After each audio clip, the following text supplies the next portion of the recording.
So one of their favorite arguments for white supremacy's existence is, but slavery. And I'm just going to clear it up now. Slavery was not supremacy. It was fragile men with whips. If you have to chain a people, steal their language, brand their bodies, and pass laws to make them less than, that's not supremacy. I'm just clearing that up now.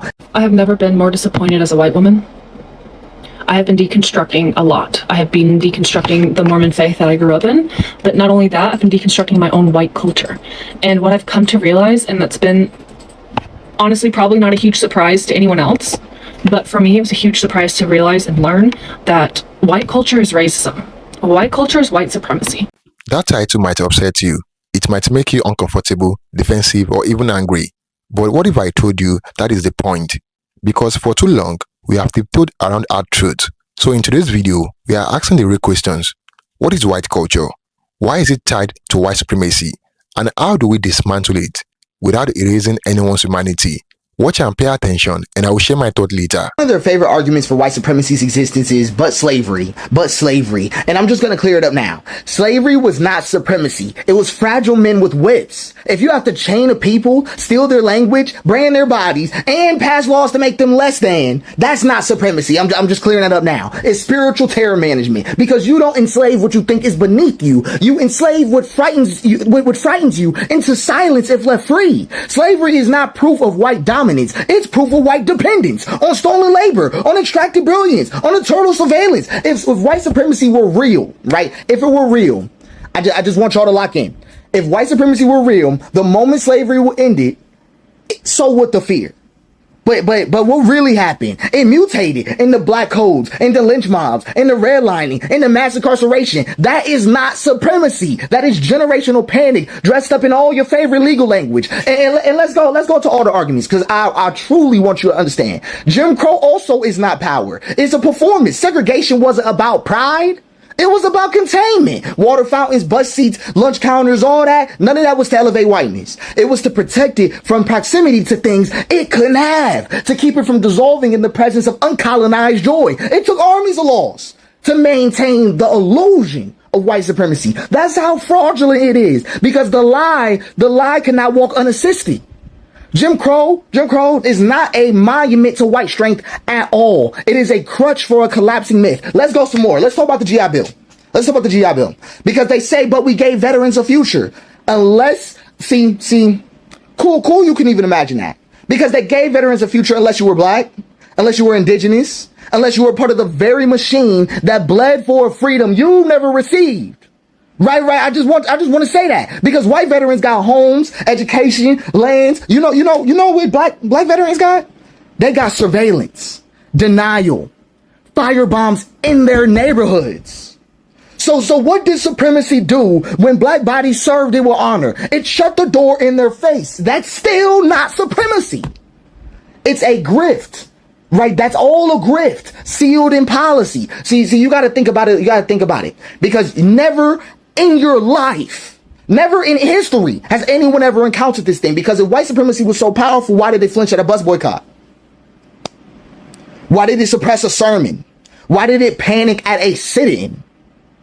Right, because deep down, you know it, I know it, we all know it. The spell was already breaking. You needed armies, dogs, hoses, and assassins just to stop a song and dignity. And you still lost. I just want to clear that up. You still lost. Supremacy that collapses when a child sings freedom is barely supreme. Barely. It was a curtain held up by the fear. By fear, that's all it is. I want to address a comment. Museums are literally cemeteries. Literally cemeteries with a gift shop. That's all it is. You call it heritage, you call it pride, but a museum full of stolen gods isn't history. It isn't. You know what we could call it? It's just a hostage situation. It's a hostage display. You looted entire civilizations, then put their brilliance in glass and called that civilization. I'm just saying, that's insane. That none of that is evidence of superiority. I don't even want to call it. It's cultural burglary. It's cultural burglary framed as enlightenment. So I want you to sit with this, especially about the museums, because all of them are global graveyards. Because white supremacy cannot create the sacred. It couldn't create the sacred. It only possesses it. So I want y'all to sit with it like this. Because this shit is hilarious. It is conceptually, once you really sit there and think about it. if the United States and white supremacy claim to be wrong, then blackness is the man carrying the cross on his back, not because he was conquered, but because they needed someone to sacred to crucify in public. And that's not empire. That's not even what you've achieved. You haven't even achieved empire. That's how tough the situation is for you. Can't cap. It's performance theology with blood smeared on its very lens that's recording. Slavery was a horror script and Jim Crow was the stage set. And GI Bill, the GI Bill, it got to be your favorite bait and switch. The civil rights backlash, that was a temper tantrum. That was the meltdown. The museums are the credits of the movie that you didn't even write. You ain't even write it.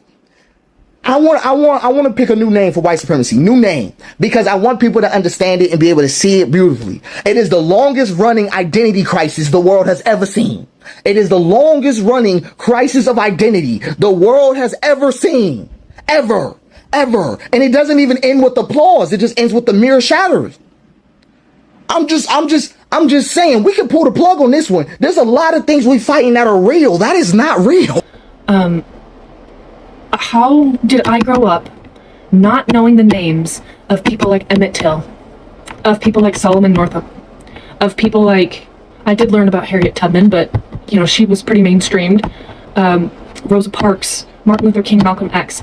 All three of those, Rosa Parks, Malcolm X, and Martin Luther King, I was taught growing up. Like, for example, Malcolm X, he's a rioter. Martin Luther King, he wasn't good. He was a plagiarizer. He plagiarized his work. What? And back then, hearing it, be like, oh, yeah, okay, yeah, he doesn't deserve a whole day to himself. He was quintessential for changing the civil rights movement. Watching Solomon Northup's 12 Years a Slave was probably the hardest thing I've ever done. Watching the Nottoway plantation burn and see my palm-colored relatives say, oh, how sad. Oh, it's gone. After learning what happens on those plantations, especially after the 12 Years a Slave, what do you mean you want to celebrate love and eternity and marriage on a place that was so heavily focused on hatred and ownership and torture and rape? I mean, I also I watched on YouTube Unseen Memoirs and Unseen Memories back when in the 20s, when they went at the last generation of born slaves, born into slavery individuals, and they would stake them down, each arm, each leg, so you can't curl and whip them. But not only that, as if completely shredding their back open isn't bad enough, they're going to go ahead and sprinkle salt on top and let you fry there in the sun. And most of the time, you end up not making it. You die from getting beat to death. Now, my ancestors, during that time, were creating a cult. They weren't rich enough to own slaves, so they tried to scam their own color, and they created a cult that is now the Mormon Church. Still very widely successful today. Yes, Joseph Smith is in these veins, unfortunately so. The Mormon Church on its own is so heavily racist. The fact that Joseph Smith allowed black people into the church and then all of a sudden, why not take black people's money too? You know, of course, but then they took that back and said, well, you can't get all of it. And it's just like that in America, from our healthcare system to every single thing. Voting, everything. You've seen that here in Atlanta with the issues of people not able to go and vote. Like, how dare we do that to them? This Nottoway plantation, it blew my mind that people that are still living in that area can track their ancestors back to that plantation, and to think that there are people having weddings there, that is not. I would be there every weekend fucking protesting if those were my ancestors. Like, what do you mean you are celebrating? If that happened to me and my ancestors, I would want to burn it all down. The whole acre, all of it, and the wealth. Because you know who really deserves that land? The people who made the money from it. The people who built it. The people who cultivated it. Not the people who whipped. We give Native Americans land. Where is their retribution? And it's up to us as white women who are deconstructing the patriarchy and breaking away from our ties to the white man to say, hey, that's not appropriate. That is racist. What you are doing is racist. That's a microaggression. Whether you want to think so or not, what you're saying is not appropriate. 13th, that movie, Khalif Browder, He sent that man to hang himself because he wouldn't take a plea off of something he, poor child, knew he didn't do. I need more resources. I need more education. I follow the White Woman Whisperer and Knitting Cult Lady. I love them.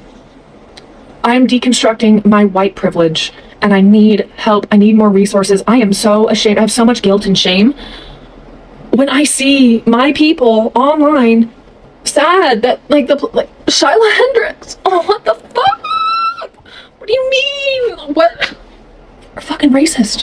White people, the only culture we have and that we know is racism and colonization. When we say white culture, we are not talking about someone's grandpa's recipe or folk music in a European village.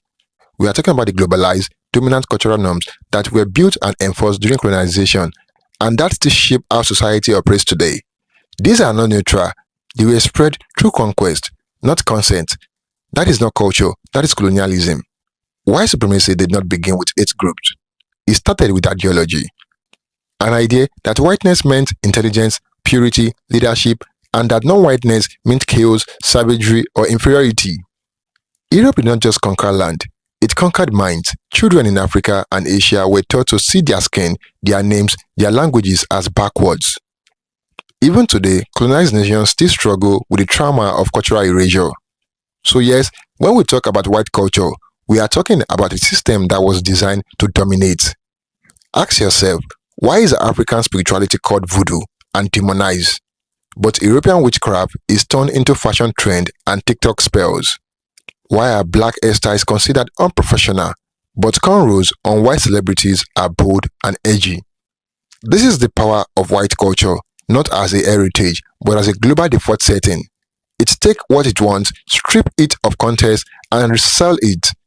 White supremacy is not just a belief, it is a structure. Look at global politics. Whose lives are prioritized in war and media coverage? Who get called migrants versus expats? Which countries are seen as developing and why? In education, in media, in economics, white culture has been centered as the standard of intelligence, progress, and success. And that is the foundation of white supremacy. Whiteness is good. Everything else is either exotic, dangerous, or in need of saving. You might be thinking, but things are better now. Yes, but let's not confuse silence for justice. White culture still shapes hiring practices, school curriculums, dating preference. It's subtle, it's polished, it is institutional, and that is why it is dangerous, because it hides behind normalcy. Here's the truth, white people have culture, all people do, but white culture as a system was constructed through blood and domination. It is time to tear that down, not to shame anyone, but to liberate everyone. Decolonize your mind, uplift erase histories, challenge what you have been told is normal. Because if we do not call white culture what it is, white supremacy dressed in polite clothing, we will never build a world that is truly equal. Thank you for watching, guys. Don't forget to like this video and share your thoughts in the comment box below. Until next time, cheers and have a good one.